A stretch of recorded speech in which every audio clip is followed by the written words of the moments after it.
Last step of this retaining wall, we got a load of stone here. We're gonna get this thing backfilled and try and see if we can beat the rain. Spoiler alert, we don't. Alright, so you saw the fives come out of the truck. Hopefully that shot turned out. Doggo, plastic from Quick Creek. 755 John Deere. So we gotta take this and get all that gravel around the back side. That doesn't sound too bad, but it's a little bit of a journey. We'll take you on the first round.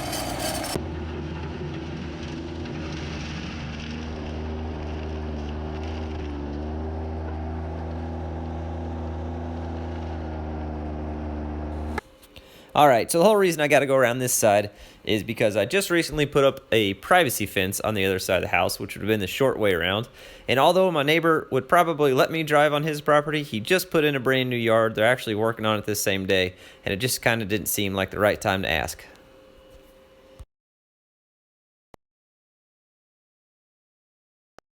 Well, as you can tell, that's quite the journey around, and that's going to take quite a bit of time, but we're going to try to make it work. As long as the field stays dry and it doesn't rain, we'll be okay. We'll get some of these weeds and little humps and mounds out of the way, and then we'll get to getting this thing backfilled.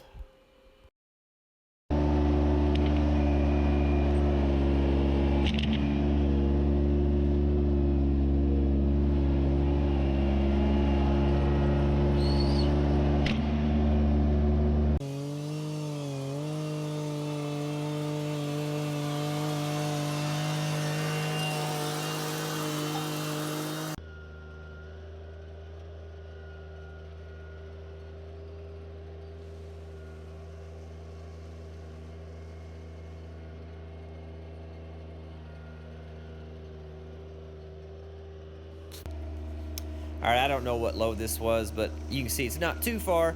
Unfortunately, that day it started to rain. I don't have a good muddy field setup on the tractor. You can see right there, rocking the good old turf tires, and that just wasn't getting me very far. So I decided to call it quits for the day and see if I could round up plan 2. Plan dash 2 to be exact.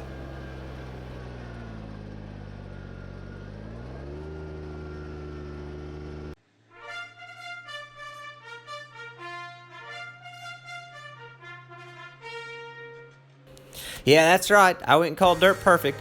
Grabbed the 90-2 to get this job finished. It goes through the mud quite a bit better. It's not necessarily faster travel speed-wise, but you can certainly haul a lot more each bucket load, and I can actually make it through the muddy field without slipping and tripping and messing anything up too terribly bad. So we'll get going on this, get it backfilled, and get this thing done.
So we're getting pretty close on the backfill, pretty much ready to just finish up along the house.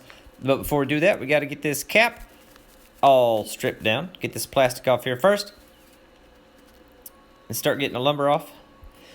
You can see this first piece I take off the end, there's a little bit of honeycomb on the face, but it's not too terrible bad. I mean, all in all, this is just a utilitarian purpose wall. It's not like we're going to have a sitting area down here or anything, so all it's got to do is hold back dirt, and I think it's going to do that just fine. We'll get the rest of these cleaned off.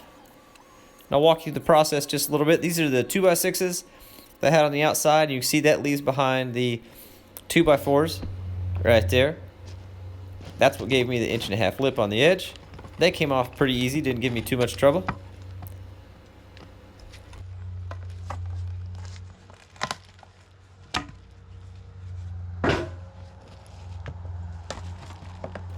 Well, I take that back. I spoke too soon. This one gave me just a little bit of trouble, mainly because I forgot I had it screwed into the ICF wall at the other end. But got those screws backed out, and on down the wall we went.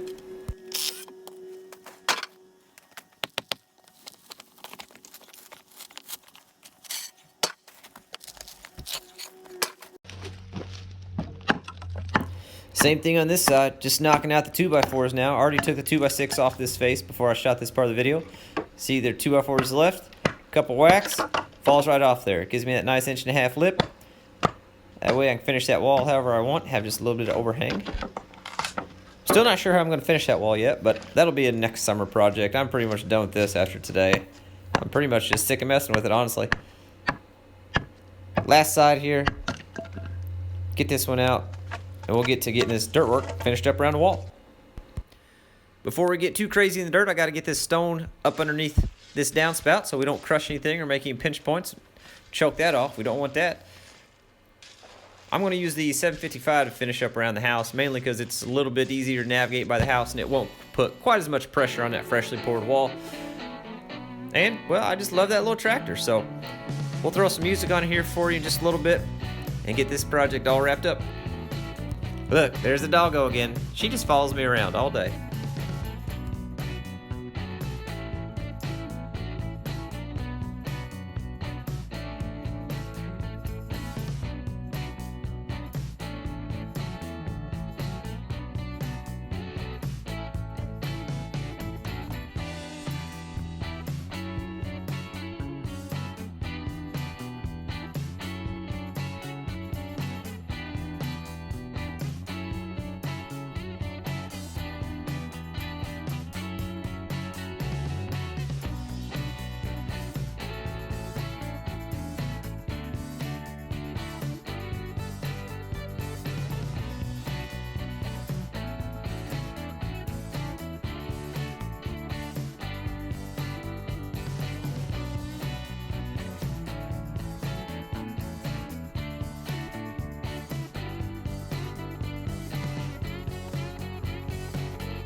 All right, it's raining. The cameras have been acting funky today because of the rain. I don't know what I have and haven't got, but I hope this turned out okay. You can see, so there's the poplar tree right there. Okay, there's the tractor, obviously. So it runs down right here. Kind of see color changes in the dirt. That's the ditch. This is everything I hauled in. Goes over to the retaining wall, which turned out pretty daggone good. Pretty happy with the way everything is. I'm not gonna make it too fancy. I'm not gonna power rake it this year. I'm gonna throw some seed and straw on it, be done with it for the winter. let it sit, let all this stuff settle in along the wall, because it's pretty high now, but it'll settle in fine. Then we'll come back next spring, throw a load of topsoil on it, run a Harley rake over it, be done with it. But that's it for this one. I'm gonna get out of the rain, see if I can catch my breath, show you a little shot from the top side.